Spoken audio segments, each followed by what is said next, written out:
selamat pagi. Selamat pagi, Sus.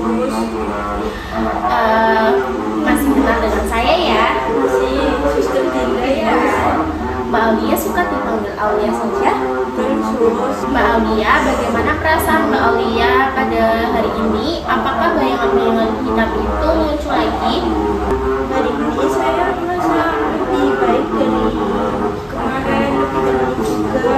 Bayangan kemarin sore sempat muncul lagi, Sus. Oh, sempat muncul kemarin sore ya? Berarti masalah bayangan hitamnya kadang masih suka datang kalau Mbak sedang sendirian ya? Iya, Sus, tapi saya langsung usir sesuai dengan cara yang Suster ajarkan. Luar biasa Mbak Aulia. Sesuai janji kita kemarin ya, hari ini kita akan berbincang mengenai cara ketiga untuk mengontrol halusinasinya, yaitu dengan cara bercakap-cakap dengan orang lain. Tujuannya agar saat bayangan itu akan muncul, perhatian Mbak Aulia itu teralihkan ke hal yang lain, sehingga bayangan tidak jadi mengganggu pikirannya Mbak Aulia. Nah, apakah Mbak Aulia bersedia? Ya, Sus, saya bersedia. Untuk waktunya kita mengobrol selama 7 menit ya. Baik, Sus. Tempatnya di sini saja. Ya, Sus. Mbak Aulia, sebelum kita belajar cara yang ketiga, bolehkah saya lihat buku jadwalnya Mbak Aulia? Boleh, Sus. Nih. Asli. Wah, hebat sekali Mbak Aulia. Saya lihat di sini Mbak Aulia sudah memperhatikan cara menghapik ya, secara mandiri dan minum obat juga secara teratur 3 kali sehari ya Mbak. Pertahankan terus ya Mbak. Baik, Sus. Terima kasih. Sekarang kita pelajari cara yang ketiga ya Mbak, yaitu bercakap-cakap dengan orang lain. Jadi cara kerjanya begini Mbak. Jika Mbak Aulia mulai melihat bayangan hitam itu yang akan muncul, atau Mbak mulai merasa sepi di rumah, Mbak jangan melamun sendirian ya Mbak. Iya, Sus. Mbak juga harus segera mendatangi orang rumah seperti ibu atau kakak Mbak, lalu ajak mereka mengobrol.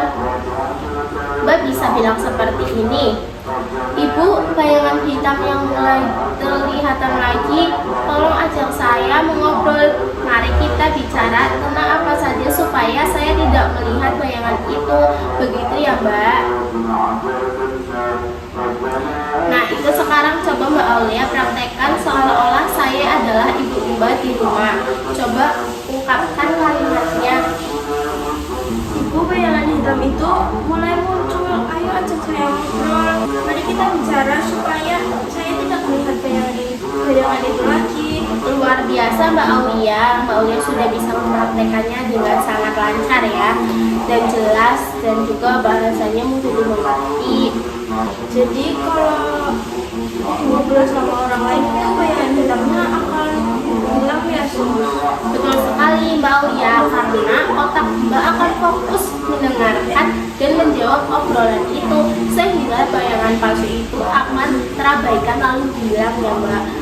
Nah, sekarang mari kita masukkan cara bercakap-cakap ini ke dalam jadwal kegiatan Mbak Aulia ya.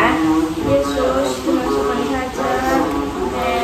Mbak Aulia mau menjadwalkan latihan mengontrol dengan ibu atau kakak berapa kali sehari?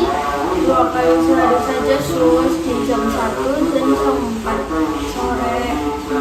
Baik, kita tuliskan di jadwal ini jam 1 dan jam 4 sore ya. Baik, Mbak Aulia, tidak terasa sudah 7 menit kita berbincang-bincang ya Mbak. Bagaimana perasaan Mbak setelah kita mengobrol? saya merasa jauh lebih tenang, Sus. Nah, sekarang coba Mbak Aulia sebutkan lagi bagaimana kalimat yang harus diucapkan kalau bayangan itu mulai muncul lagi. Saya bilang ke orang rumah, seperti bilang ke ibu, bayangan hitam itu muncul lagi. Tolong ajak saya ngobrol, mari kita ngobrol apa saja agar bayangan hitam itu tidak terlihat lagi. Nah, kalau begitu, itu sudah bagus ya Mbak Aulia. Mbak Aulia sudah memahami apa yang aku ucapkan. Kalau begitu, saya pamit dulu ya. Nanti besok saya akan kesini lagi. Siang aja ya, jam 1 akan kesini lagi untuk mencatat jadwal harian Mbak Aulia ya. Baik sus, terima kasih ya. Ya sama-sama ya Mbak Aulia, saya pamit dulu. Ya, sus, Ini jadwal hariannya. terima kasih Ya. ya.